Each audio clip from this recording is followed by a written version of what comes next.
진정한 승리, 진정한 인생이라는 제목으로 말씀을 전해드리겠습니다. 세상을 살아가는 사람들이 끊임없이 던지는 질문이 있다라는 거죠.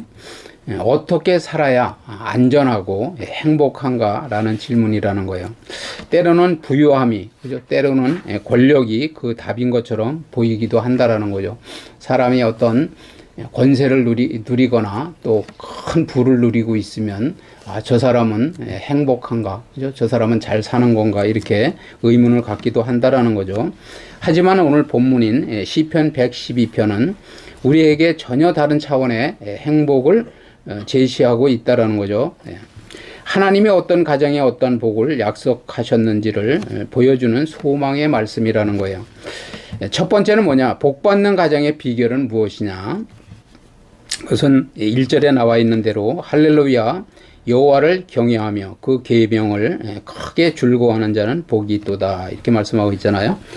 경외, 하나님을 경외한다는 것이 무엇인지를 우리가 잘 알아야 된다는 거죠. 하나님을 경외하며 그 계명을 크게 즐거워하는 가정이라는 거예요. 그래서 여기서 여호와를 경외한다는 말은 만물을 지으신 무한하신 하나님, 천지 만물을 지으신 그 위대하신 하나님을 우리가 경외하면서 산다라는 것은 정말 인간이 그래서 노력함으로 되지 않는다는 것을 빨리 인정해야 돼요. 이 인간이 생명을 걸고 노력을 해도 안 된다라는 것을 인정하는 것이, 그것이 신앙생활의 키예요, 키. 그래서 모든 것을 하나님이 창조하셨고 우리도 창조하셨을 뿐더러 하나님의 섭리에 따라서 이 우주 만물을 운행하고 계시다는 거예요. 통치하고 계시다는 거예요. 통치. 근데 그 통치자의 주권 앞에 우리는 우리의 삶을 맡겨야 되는 거예요. 그리고 통치를 받아야 된다는 거죠. 그런데 사람들이 교회에서 와서 예배를 드리면서 말씀을 듣기는 들어요. 그런데 거기에 대해서 어떻게든지 그것을 깊이 깨닫고 그것을 내 삶의 좌표로, 목표로 삼고 그 말씀 따라서 생명을 걸을 생각을 못해요. 그리고 그냥 사람들이 다 살아가는 방식대로 내가 열심히 한다는 거예요. 내가 계획하고 내가 막 그 지혜를 짜내고 그리고 내가 노력하고 그렇게 하면서 세상의 방식대로 살아가요. 아니라고 하지만 세상의 방식대로 살아가요. 예배를 드릴 때 예배를 건너뛰는 사람은 특별히 더 그런 거예요. 특별히 하나님의 말씀대로 살려고 하지 않는 거예요. 하나님이 수요 예배를 만들었다. 그러면은 그때까지의 그 삶 속에서 주일날 예배를 드렸지만 또 사람이 다시 되돌아가요. 다시 개가 그러잖아요. 개가 토한 것을 도로 먹고 그런 동물들이 있어요. 자기가 토해놓고 또 그걸 막 그냥 먹어. 그런 것처럼 우리 인간의 죄성이 그렇다라는 거예요. 자꾸만 죄악된 상태로 돌아가려고 하는 게 우리 인간의 죄악된 본성이에요. 그러니까 반복되는 죄를 자꾸 짓게 되잖아요. 그런 것처럼 우리는 하나님을 경외하면서 계명을 즐거워야 돼. 계명.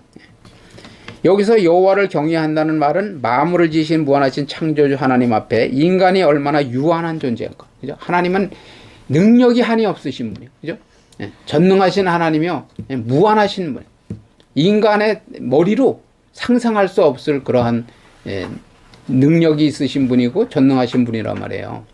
그러니까 하나님이 복을 주시기 위해서 복을 푹 떠가지고 그냥 한 번만 쏟아주면 이 사람이 평생 잠도 안 자고 노력을 해도 비교가 안 돼요. 그렇게 복을 주실 수 있다는 걸 인정해야 하나님 앞에 나의 모든 것을 맡기고 살아갈 수 있다라는 거죠. 그래서 우리는 유한한 존재임을 깨닫는 겸손한 태도가 돼야 된다는 거죠. 왜 하나님 앞에 나의 주권을 맡기지 않아? 우리가 이게 두 사람, 세 사람이 가면 그곳에는 분명히 한 사람의 스승이 있다고 그러잖아요. 근데 사람은 다 자기가 잘났다 그래서 자기가 대장 노릇을 하려고 그래. 그런 것처럼 우리는 하나님 앞에 나의 삶의 인생의 주권을 맡겨야 돼요. 주권을 맡기고 매시 기도하면서 성령의 인도를 받고 이렇게 하는 것이 하나님의 뜻인가 저렇게 하는 것이 하나님의 뜻인가를 계속 기도하면서 주의 음성을 듣고 따라가야 된다는 거예요. 하나님을 내 삶의 가장 높은 자리에, 우리가 항시 하나님을 가장 높은 자리에 두고 하나님의 말씀이면 내 인생에 어떠한 귀중한 그런 나의 소원이 있고 목표가 있다고 하더라도 다 집어던져야 돼. 다 내려놔야 돼. 하나님이 계획을 짜달라고, 그죠? 나의 인생의 플랜을 짜달라고 하나님 앞에 맡겨야 돼요. 우리가 하나님의 시선을 의식한다는 것은 매사에 하나님의 자녀로서 우리가 어떠한 삶을 사는지를 보고 계신다라는 거예요. 사람은 속일 수가 있죠. 사람 앞에서는 숨길 수가 있어요. 여러 사람이 있는 데서는 말도 아주 조심하고 거룩한 그러한 삶을 사는 것 같아. 그런데 혼자 있을 때는 완전히 사람이 정말 누가 그 사람의 행동을 보면은 너무 실망을 할 만한 그런 사람도 있어요. 그런데 요새는 하도 CCTV가 많아가지고, 그죠? 카메라가 많아가지고, 여기서 어디 역전까지만 가더라도 몇 수십 군데 찍힌다고 그러잖아요? 그러는데 대개 죄 짓는 사람들이 어디서 죄를 져요? 다 숨어서 죄를 짓잖아요. 아담과 하와도 죄를 지었을 때는 바로 숨었다라는 거예요. 우리가 하나님 앞에서 살아가야 된다라는 거예요. 하나님이 항시 보고 계시다는 그 의식 속에 살아가야 된다라는 거예요. 그래서 그분을 사랑하기에 죄를 멀리하고, 그죠? 세상을 사랑하면 뭐라고 그랬어요? 하나님을 사랑하지 않는 것이라고 그랬잖아요. 그죠? 세상은 제약된 세상이기 때문에. 그래서 우리는 그분을 사랑하기에 죄를 멀리하고 말씀에 절대 순종하는 태도가 필요하다라는 거죠. 말씀을 우리가 듣고 신비에 새겨서 그 말씀을 따라서 모든 것을 결정하고, 말씀이 제가 항상 말씀드리지만 하라고 하면 하고 하지 말라고 하지 않고 가라면 가고 서라면 서고 하는 말씀의 인도를 받아야 된다는 거죠. 단순히 공포에 질려서 무서워하는 것이 아니라는 거예요. 하나님을 우리가 섬기는 것은 헌신을 하든 무엇을 하든지 간에 하나님을 그냥 두려움의 하나님, 공포의 하나님으로만 여겨서 하나님 앞에 내가 벌을 받지 않기 위해서, 징계를 받지 않기 위해서만 하라는 말씀이 아니에요.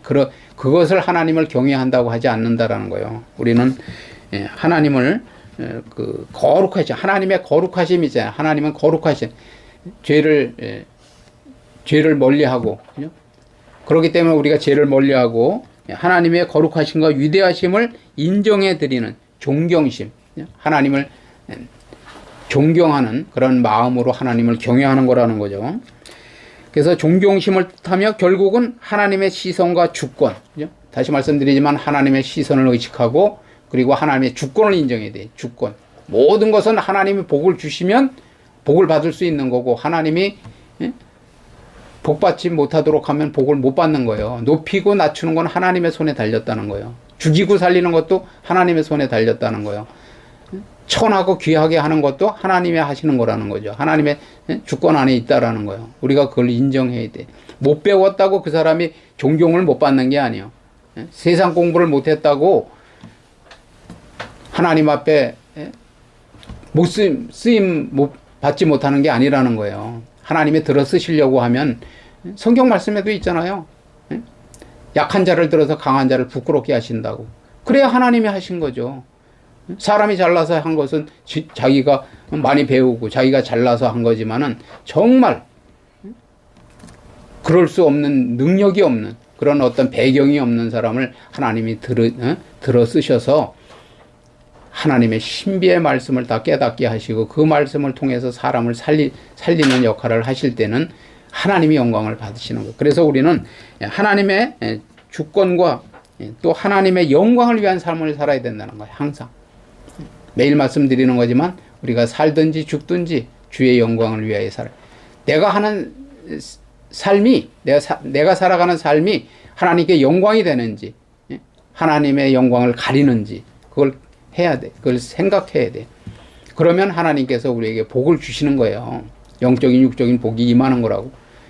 그런데 하나님의 말씀과 상관없이 하나님의 영광을 가리는지도 모르고 그냥 내가 지금 손해보기 싫어서, 그죠? 내가 어떤 내 이름이 그냥 그 하찮게 여겨지기 싫어서, 그죠? 그러니까 나는 죽고 예수로 사는 삶이 돼야 된다라는 거예요.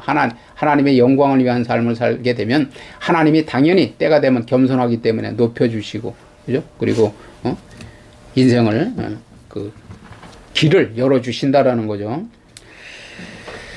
그래서 하나님이 주신 성경 말씀의 모든 교훈을 의미하는 거예요. 계명을 경외하면서, 하나님을 경외하면서 계명을 지키면서 산다라는 것은 하나님의 말씀을 교훈을 주시는 거예요. 교훈, 우리에게.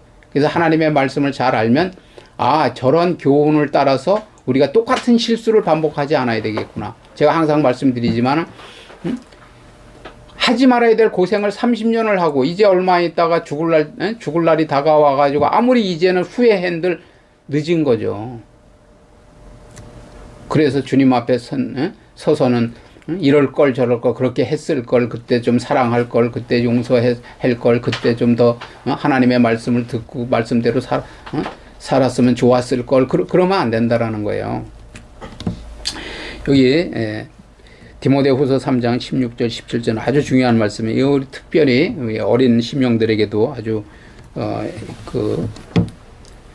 좋은 말씀인데, 아주 교훈이 되는 말씀인데, 모든 성경은 하나님의 감동으로 된 것으로 교훈과 책망과 바르게 함과, 그죠? 의로 교육하기에 유익하니 이는 하나님의 사람으로 온전케 하며, 그죠? 모든 선한 일을 행하기에 온전케 하려 함이니라. 그죠? 우리가 사람이 온전치 못하면 사람들의 손가락질을 받고, 그리고 사람들에게 책망을 받잖아요. 그죠? 그런 것처럼 하나님의 말씀은 우리에게 올바른 교훈을 주고, 그리고 우리를 또 잘못하는 것이 있으면 우리에게 책망의 말씀이 되는 거예요. 그래서 너는 이러한 부분을 잘못하니까 거기에서 되돌이켜서 하나님께 영광이 되는 삶을 살게 함으로써 나중에는 결국은 우리에게 심판을 면하게 하는, 그죠? 그런 귀중한 말씀이라는 거죠. 그래서 마음속으로부터 진심으로 하나님을 믿고 공경하는 마음을 가진 사람은 그 하나님의 말씀에 기쁨으로 순종을 한다라는 거죠. 그래서 우리는 하나님의 말씀에 순종하지 않는다라는 것은 하나님을 경외하지 않는 거예요. 그리고 하나님을 사랑하지 않는 거예요. 존경하지 않는 거예요.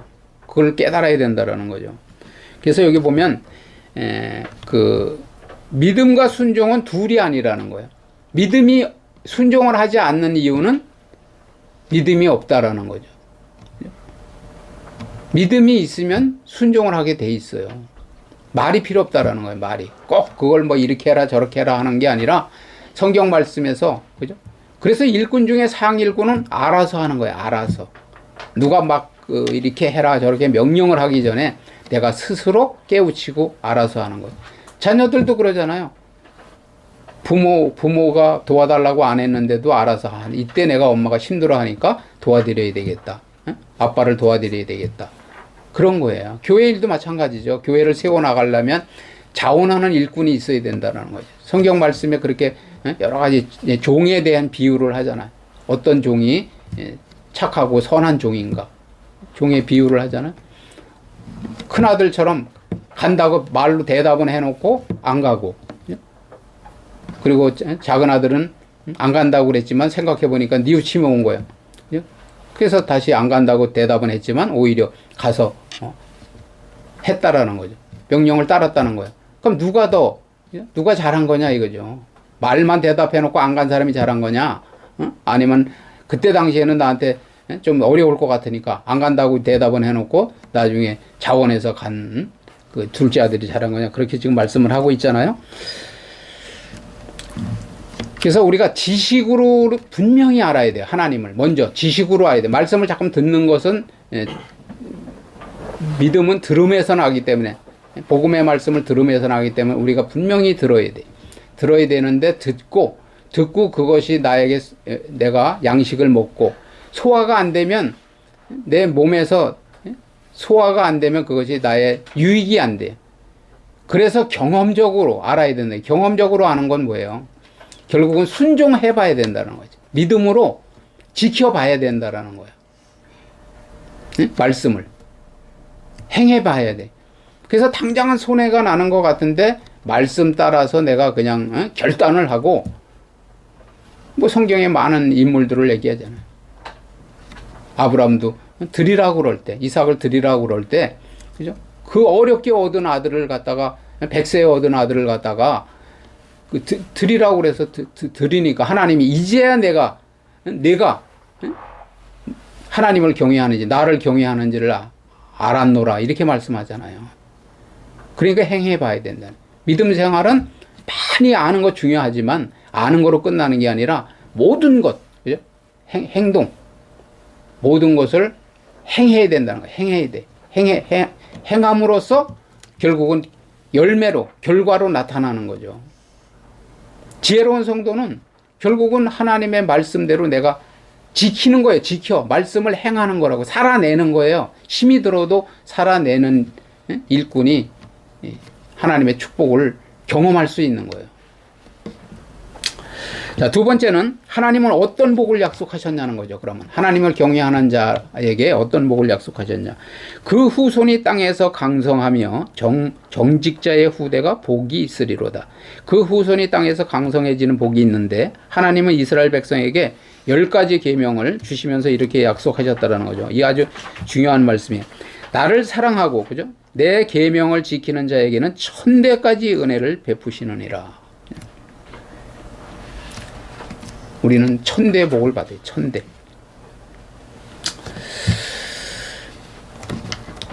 후손이 강성해지는 복이란 그 후손이 강한 민족이 되는 축복을 가리킨다라는 거죠. 수적으로도 많이 번성해지는 뜻을 내포하고 있다라는 거예요. 자녀에게 돈이나 집이나 권력을 유산으로 물려주기 전에 하나님을 존경하고 사랑하며 그 하나님의 말씀대로 순종하는 믿음을 물려줘야 된다는 거죠. 재산은 아무리 많이 물려줘도 자녀가 그것을 지킬 만한 그런 그릇이 안 돼. 능력이 안 돼.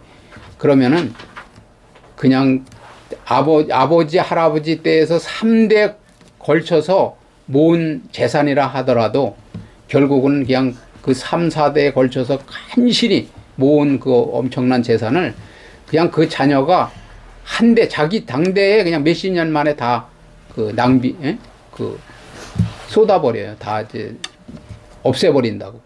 그런 일이 생기는 거예요. 그렇기 때문에 우리는 하나님을 존경하고 사랑하면서 하나님의 말씀대로 순종하면 절대 망할 수가 없어요. 여기도 오늘 그렇게 말씀하잖아요. 나를 사랑하고 내 계명을 지키는 자에게는 1000대까지 은혜를 베푸시겠다고. 자, 두 번째는 부요와 재물의 복이 있다라는 거예요. 부요와 재물이 그 집에 있으며, 그렇게 말씀하시잖아요. 그 의가 영원히 있으리로다. 하나님을 경외하면서 그 하나님의 말씀대로 순종하며 사는 사람에게 이 세상에 살아가는 동안에도 물질적으로 부요한 복을 주신다고 약속을 하셨다라는 거예요. 여러분들이 신앙생활을 하는데 정말 하나님 앞에 헌신을 하고 싶어요. 그런데 매여서, 삶에 매여서, 직장에 매여서, 돈 때문에 매여서 마음은 굴뚝 같은데 못할 수가 있어요. 그렇기 때문에 부요한 축복을 다 받으셔야 돼. 제가 계속 우리 기복신앙이 아니라 하나님의 자녀는 하나님께서 하나님의 말씀대로 살면, 순종하며 사는 사람에게는 이 세상에 살아가는 동안에도 물질적으로 부요해 주신다고, 부요한 복을 주신다고 약속을 하셨다라는 거예요. 여기 보면 네 재물과 네 소산물의 처음 익은 열매로 여호와를 공경하라. 그리하면 네 창고가 가득히 차고 네 즙틀에 새 포도즙이 넘치리라. 이렇게 말씀하고 있어요. 부요와 재물은 동의어라는 거죠. 부요는 만족하며, 부요하면 만족하잖아요. 또 재물은 풍부하며, 그럼 만족하고 풍부한 삶을 하나님이 약속하셨다라는 거예요. 하나님을 경외하는 자에게 부요와 재물이 있다라는 거죠. 우리가 다시 말씀드리지만 왜 하나님 앞에 하나님을 올바로 경외해야 되느냐면은, 하나님께서 우리의 모든 삶을 지켜주시고 보호해 주신다라는 거예요. 그런 복을 받으셔야 돼요. 그런데 하나님의 입장에서 하나님의 말씀과 아무런 관계된 삶을 살지 않아요. 그런 사람을 더 지켜주시겠어요? 보호해 주시겠어요? 그래서 빛은 축복과 기쁨을 상징하는 말이라는 거죠. 그래서 우리는 하나님의 그 복음의 빛을 비춰주셔야 돼요. 하나님의 그 치료의 강선을 발해 주셔야 몸이 건강해지는 거예요. 그리고 시온의 대로가 열리는 거예요. 빛을 비춰주셔야. 이 세상은 흑암의 세상이에요. 흑암의 세상. 어둠의 세상이라는 거예요. 어떻게 하면은 서로를 죽이려고 하고, 그죠? 서로를 죽이려고 하고, 그냥 망가뜨리려고 하고, 경쟁사회가 그거에 대한 다른 사람을 죽여야, 다른 사람을 눌러야 내가 성공하는 그런 구조가 세상 구조라는 거죠. 우리는 하나님께서 높여주셔야 되는 거예요. 하나님께서. 고난 중에도 하나님을 사랑하면서 순종하는 신자들에겐 살아계신 하나님의 능력이 많으신 하나님이 모든 어려움을 합력해서 선을 이루는 거예요. 신앙생활을 할 때 여러분들이 어려움이 올 수도 있어요. 그런데 하나님은 다시 말씀드리지만 거기서 좌절하고 그냥 넘어지라는 말이 아니고 그러한 과정을 통해서 여러분을 더 굳세게 만들기 위해서, 그죠? 더 믿음이 든든한, 믿음이 단단한 그런 성숙한 믿음의 사람이 되기를 원하셔서 아프지만, 하나님의 마음이 아프지만은 보고 계신 거예요. 일어서기를 원하시는 거예요. 그러니까 여러분들이 좌절하고 실망할 게 아니라 그럴수록에도 하나님 앞에 가까이 매달려서 하나님의 품 안에 안겨서 하나님을 더 의지하고 하나님을 경외하고 그렇게 살아갈 때 하나님께서 고난 중에서도 하나님을 사랑하면 하나님께서 능력이 많은 하나님께서 보호해 주시고 빛을 비춰 주신다라는 거죠. 하나님을 경외하면서 그 말씀대로 순종하며 사는 성도들을 성령이 도우신다네. 성령. 성령님은 우리의 보혜사 성령께서는 우리의 변호사예요. 변호사. 우리를 도우시는 분이요. 우리를 24시간 함께 하시면서 우리를 어떻게 하면 우리가 힘을 얻고 지혜를 얻고 그래서 계속 성령 안에서 무시로 기도하라는 거예요. 하나님 앞에. 걸어가면서 일을 하면서 그러면서도 특별히 뭐 전철 같은 걸 타고 갈 때는 너무 좋잖아요. 그죠? 내가 운전할 필요가 없잖아. 그러면 그냥 눈 감고라도 찬양을 들으면서 계속 기도를 하라는 거예요. 근데 그렇게 기도하는 사람과 그래서 영감을 받는 사람과 그죠? 그냥 졸고 가는 사람과 똑같겠냐는 거예요. 하나님은 우리를 눈동자처럼 지켜요. 눈동자. 우리의 눈에 뭐가 이렇게 티가 들어가려고 하면 그냥 눈을 아주 엄청 빠른 속도로 눈을 감잖아요. 그런 것처럼 하나님은 우리를 그렇게 지켜주시는 거예요. 그런 자에게 하나님을 경외하며 순종하는 자에게. 결론의 말씀을 드리면 하나님을 경외하며 그 계명을 크게 줄고하는 가정에 하나님은 복을 약속하셨다라는 거죠. 그러면 우리가 하나님을 올바로 경외하는 지금 말씀드린 바와 같이 하나님을 올바로 경외하는 것을 정말 우리의 삶의 목표로 삼고 하나님을 올바로 경외하며 살아야 되겠죠. 하나님이 약속하신 복은 무엇이냐? 후손이 땅에서 강성해지는 거예요. 강성해지. 이 세계도 결국은 강성한 나라가 강대국이 약한 나라를 다스리고 지배하잖아요. 강성해지는 복이 있는데 부요와 재물이 복이 있다라는 거죠.